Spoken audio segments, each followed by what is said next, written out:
సామినేని రామారావు గారి హత్య ఎందుకు జరిగింది? కారణం ఏమిటి? రామారావు గారిని ఇప్పుడు కాదు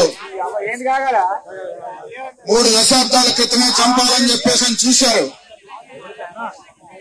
కానీ ఈ గ్రామంలో ఉన్నటువంటి ప్రజలు రామారావు గారిని కంటికి రెప్పలాగా కాపాడుకున్నారు.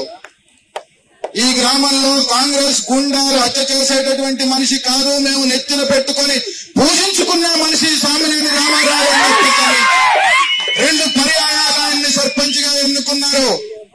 ప్రజల్లో ఉన్న అభిమానాన్ని గమనించి సిపిఎం పార్టీ ఈ మొత్తం ఖమ్మం డివిజన్ కి నాయకుడిగా చేసింది.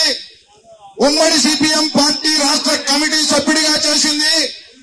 రైతు ఉద్యమాలకి ఆయన వహిస్తున్నటువంటి సారథ్యాన్ని గమనించి ఉమ్మడి ఆంధ్రప్రదేశ్ రాష్ట్రానికి రైతు సంఘం రాష్ట్ర కార్యదర్శిగా చేసింది.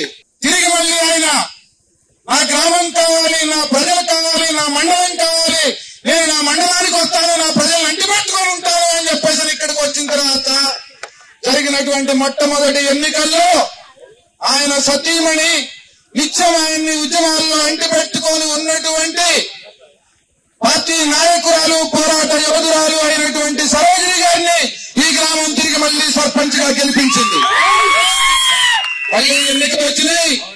రామారావు గారు ఆయన చేస్తున్న అభివృద్ధి, ప్రజల్లో ఆయన నిర్వహిస్తున్నటువంటి పాత్ర రోజు రోజుకి తాము అణగారిపోవడానికి కారణం అవుతా ఉంది అని చెప్పేసి భావించినటువంటి కాంగ్రెస్ పార్టీ దుండగులు చేసినటువంటి హత్య కాదా ఇది? కాంగ్రెస్ చేసిన హత్య కాదు అని చెప్పేసి మేము ఉదయం స్పష్టంగా చెప్పాం. పోలీసు వారికి కూడా చెప్పాం. మీరు స్పష్టమైనటువంటి పరిశీలన చేయాలని చెప్పాం. కాంగ్రెస్ పార్టీ అధికారంలో ఉంది, ఉప ముఖ్యమంత్రి బట్టి విక్రమార్క ఉన్నాడు అని చెప్పేసి ఈ కేసుని పక్కదారి పట్టించడానికి ప్రయత్నం చేస్తే ఊరుకునేది లేదు, జాగ్రత్త అని చెప్పేసి హెచ్చరించాం.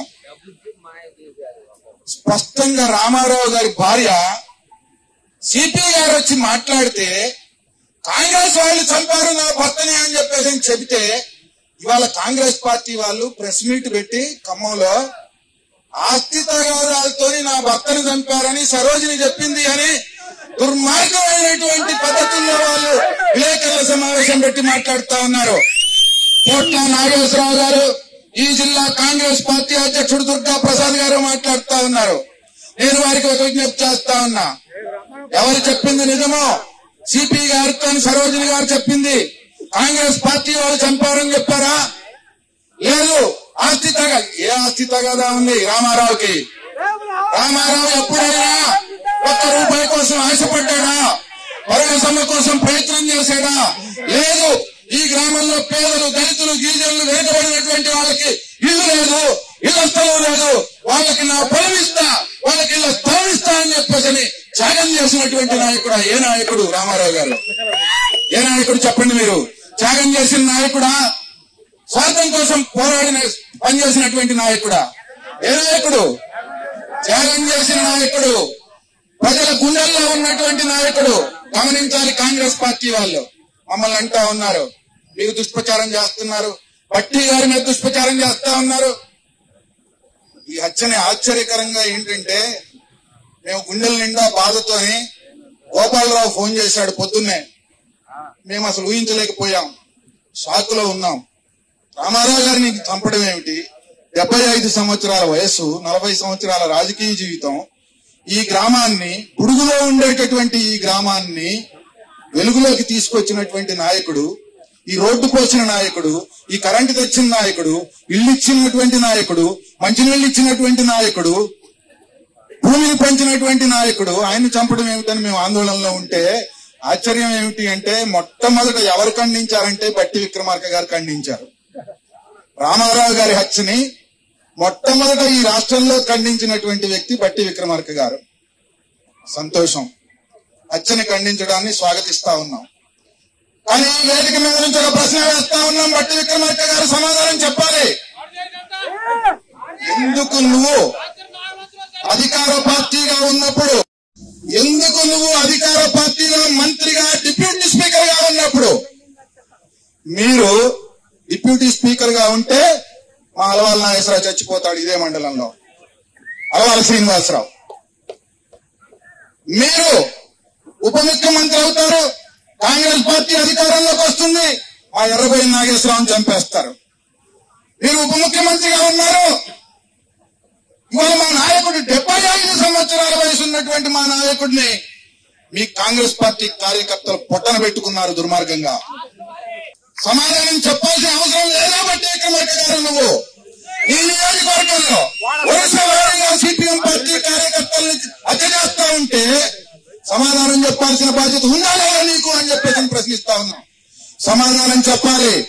నువ్వు సమాధానం చెప్పకపోతే నేనేదో నా కార్యకర్తలు చంపేస్తే ఏమి సుఖం? నువ్వు ఖండించి అక్కడ ఖండించావు, శ్రీనివాసరెడ్డి వచ్చని ఖండించావు, రామారావు గారు వచ్చని ఖండించావు. అంటే ఈ ఖండనలో చిత్తశుద్ధి ఉందా? నువ్వు చేసే ప్రకటనలో చిత్తశుద్ధి ఉందా? నిజాయితీ ఉందా? నీ నియోజకవర్గంలో శాంతి భద్రతలు సక్రమంగా ఉండాలని చెప్పేసి నువ్వు భావిస్తా ఉన్నావా? లేదంటే ఎలా ఉన్నా పర్వాలేదు, ఎవరిని చంపినా పర్వాలేదని చెప్పేసి అనుకుంటా ఉన్నావా? బట్టి విక్రమార్క నీకు హెచ్చరిస్తా ఉన్నాం, జాగ్రత్త.